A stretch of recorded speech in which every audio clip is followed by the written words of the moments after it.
रात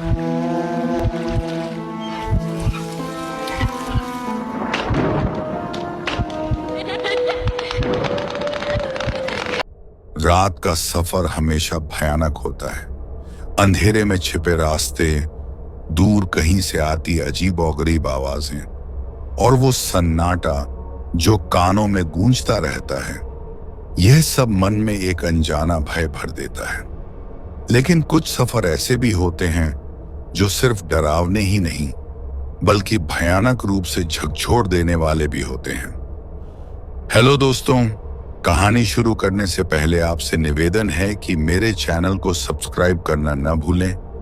अगर मेरी वीडियो आपको अच्छी लगे तो वीडियो को कृपया लाइक करें और आप कहां से मेरी वीडियो देख रहे हैं कृपया कमेंट करके बताएं। धन्यवाद। यह कहानी है अर्जुन की, जो अपनी पत्नी स्वाति और छोटे भाई नीरज के साथ एक रात के सफर पर निकला था। यह सफर उसे जीवन और मृत्यु, डर और हकीकत, प्रेम और बलिदान के सबसे कड़वे सच से रूबरू कराने वाला था। रात के 11 बजे थे। अर्जुन अपनी कार चला रहा था और स्वाति उसके बगल में बैठी थी। पीछे की सीट पर नीरज ऊँघ रहा था। वे लखनऊ से वाराणसी जा रहे थे, एक पारिवारिक कार्यक्रम के लिए। थोड़ा आराम कर लो अर्जुन, तुम सुबह से गाड़ी चला रहे हो, स्वाति ने चिंता जताई। बस थोड़ी देर और, फिर किसी ढाबे पर रुकेंगे, अर्जुन ने कहा। रास्ता सुनसान था। हाईवे पर इक्का दुक्का ही गाड़ियां दिख रही थीं। सड़क के दोनों ओर घना जंगल फैला हुआ था। नीरज ने अंगड़ाई लेते हुए कहा, भैया ये रास्ता कुछ अजीब लग रहा है। स्वाति भी डर महसूस कर रही थी।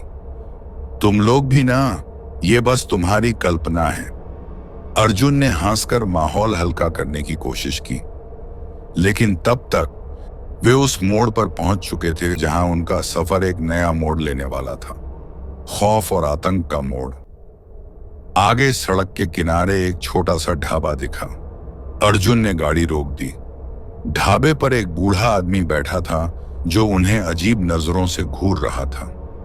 बेटा आगे मत जाओ, बूढ़े ने गंभीर स्वर में कहा। क्यों बाबा? स्वाति ने पूछा। इस रास्ते पर कई लोग गए लेकिन लौट कर नहीं आए। नीरज बहुत डर गया। भैया हमें यहां से वापस लौट जाना चाहिए। बकवास, चलो चाय पीकर निकलते हैं, अर्जुन ने हंसते हुए कहा। लेकिन जैसे ही वे अपनी कुर्सियों पर बैठे, चारों ओर अचानक एक अजीब सी ठंडक छा गई। हवा में एक अजीब सी गंध थी, जैसे कहीं कुछ सड़ रहा हो। हमें निकलना चाहिए, स्वाति ने घबराते हुए कहा। अर्जुन ने बिल चुकाया और वे जल्दी से गाड़ी में बैठ गए। लेकिन जब उन्होंने बूढ़े की तरफ देखा तो वह वहां नहीं था, मानो वह कभी था ही नहीं। गाड़ी आगे बढ़ी। रात और भी गहरी हो गई थी। तभी सड़क के किनारे एक औरत खड़ी दिखाई दी। उसने सफेद साड़ी पहन रखी थी और उसके बाल बिखरे हुए थे। कोई जरूरतमंद होगी, अर्जुन ने कहा और गाड़ी धीमी कर दी। भैया नहीं, मत रोको, नीरज चिल्लाया। लेकिन अर्जुन ने अनसुना कर दिया। जैसे ही गाड़ी उसके पास पहुंची, औरत ने धीरे से सिर उठाया। उसकी आंखें सुर्ख लाल थीं और तभी वह अचानक हवा में गायब हो गई। स्वाति चीख पड़ी। अर्जुन का चेहरा सफेद पड़ गया। गाड़ी के शीशे पर अचानक खून के धब्बे उभरने लगे। नीरज कांपते हुए बोला, भैया ये जगह सही नहीं है। अर्जुन ने पूरी ताकत से एक्सीलेटर दबा दिया। गाड़ी बेतहाशा दौड़ने लगी।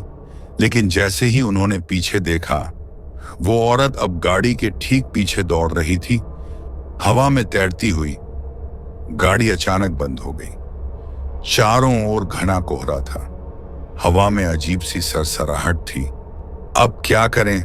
स्वाति ने घबराकर कहा। तभी गाड़ी के बाहर कोई खड़ा दिखाई दिया, एक लंबा काला साया। अर्जुन ने धीरे से खिड़की से बाहर झांका। वो कोई आदमी था, मगर उसका चेहरा नहीं था। नीरज चीख पड़ा, भैया ये इंसान नहीं है। अर्जुन ने तुरंत गाड़ी स्टार्ट करने की कोशिश की। वो साया धीरे धीरे गाड़ी की ओर बढ़ रहा था। अर्जुन ने आंखें बंद कर ली और पूरी ताकत से इंजन चालू करने की कोशिश की। अचानक गाड़ी स्टार्ट हो गई। जैसे ही उन्होंने गाड़ी आगे बढ़ाई, वह साया गाड़ी के ऊपर कूद पड़ा। गाड़ी हिलने लगी, खिड़कियों पर खून की लकीरें बनने लगीं और फिर एक जोरदार चीख। अर्जुन ने आखिरी बार साइड मिरर में देखा।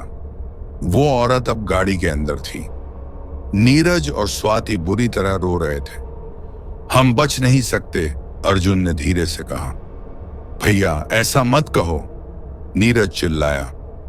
अर्जुन ने गहरी सांस ली। उसने अचानक गाड़ी रोक दी। क्या कर रहे हो?